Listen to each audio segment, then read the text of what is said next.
এগুলো শেষ নেই, তাই তো এটা উল্টোটা ধরছি, সম্ভবত ধরি মৌলিক সংখ্যা সসীম, অর্থাৎ তার শেষ আছে। আমরা ধরছি যে মৌলিক সংখ্যা শেষ আছে, এবং বৃহত্তম শেষ যেটা সেটাই তো বড় নাকি, এবং বৃহত্তম মৌলিক সংখ্যা জেড। আচ্ছা, তাহলে মৌলিক সংখ্যা বৃহত্তম যদি জেড হয় তার চেয়ে বড় তো আর নাই, আর তো সব ছোট, তাই তো? মানে সব মৌলিক সংখ্যাগুলো গুণ করছি, যে 2 মৌলিক সংখ্যা শুরু কত থেকে, এই যে 2, 3, 5, 7, 11 এইভাবে জেড পর্যন্ত নিচ্ছি, সব মৌলিক সংখ্যাগুলো গুণ করছি, বুঝছি? মানে বাম পাশে একজন এই সবগুলো গুণ ফলে ধরছি যে সর্ববৃহত্তম জেড পাইছি না মৌলিক সংখ্যা, বাকি সব ছোট, 2, 3, 4 ইত্যাদি, 2, 3, 5, 7, 11, 13, 17 জাতীয় জেড পর্যন্ত হবে। এই সব মৌলিক সংখ্যাগুলো গুণ ফলে ধরছি ওয়াই, সব মৌলিক সংখ্যা গুণ ফলে কি ধরছি ওয়াই, মানে বাম পাশে এক যোগ করছি, ডান পাশেও এক যোগ করছি। বুঝছি? এখন এই যে মৌলিক সংখ্যার সংখ্যা কি বলছি, এক হতে বড় যে পূর্ণ সংখ্যা শুধুমাত্র 2টি ধনাত্মক ভাজক 1 এবং ওই সংখ্যাটা নিজে থাকে তাকে, অথবা এক কথায় 2টি ধনাত্মক ভাজক থাকতে পারে, অথবা এক থেকে বড় যে সকল পূর্ণ সংখ্যা মাত্র 2টি ধনাত্মক ভাজক থাকে তাকে মৌলিক সংখ্যা বলে। ধনাত্মক ভাজক 2টা, আর আমরা বলি যে 2টা ভাজক থাকে, আসলে না, ভাজক তো মাইনাসও থাকে, তাহলে 5 মৌলিক সংখ্যা, এটা ভাজক তো 1, 5 মাইনাস 1, মাইনাস 5, 1, তো ভাজক 4টি হলো না? জি স্যার। যদি ভাজক 2টা বলতে হলে ধনাত্মক ভাজক 2টা বলতে হবে, এই কথা বুঝতে পারছি? 1 যোগ করছি, ডান পাশেও 1 যোগ করছি। বুঝেছে? এক হতে বড় প্রত্যেকটা সংখ্যা কমপক্ষে একটা মৌলিক উৎপাদক, এক থেকে বড় প্রত্যেকটা সংখ্যা কমপক্ষে একটা মৌলিক উৎপাদক থাকে না? 2-এর একটা মৌলিক উৎপাদক 2 আছে না? স্যার আছে। 4-এর একটা মৌলিক উৎপাদক 2 আছে না? আছে স্যার। 5-এর মৌলিক উৎপাদক 5 আছে, 6-এর মৌলিক উৎপাদক 2 আর 3 আছে।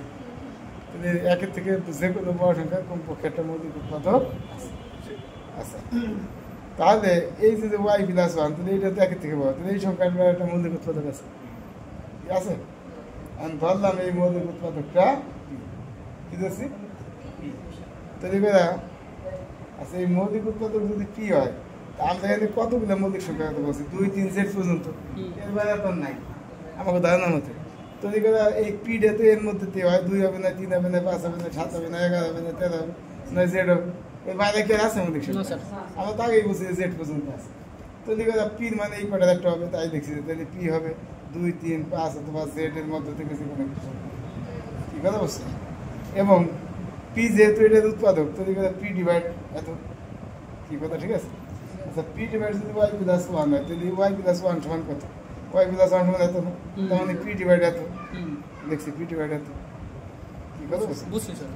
আচ্ছা, এখন পি যেহেতু এই কয়টার মাঝের একটা সংখ্যা 2, 5, মানে প্রথম অংশটুকু তো বিভাজ্য, তাহলে দ্বিতীয় অংশটুকু অবশ্যই বিভাজ্য হবে, যদি টোটালটা বিভাজ্য হইতে হয়।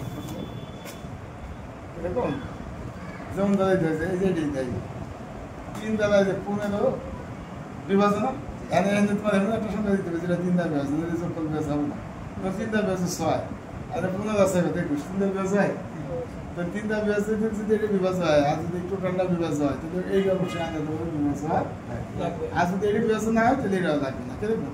যেমন 3 ডিভাইড 2 + 14 যোগ 7, এটা বিভাজন, এটা বিভাজন, কিন্তু যোগফল বিভাজন। কিন্তু যদি এটা একটা বিভাজন হয়ে যায়, তাহলে অপরটা বিভাজন হতে বাধ্য, তাহলে হবে না, কথা বুঝছো?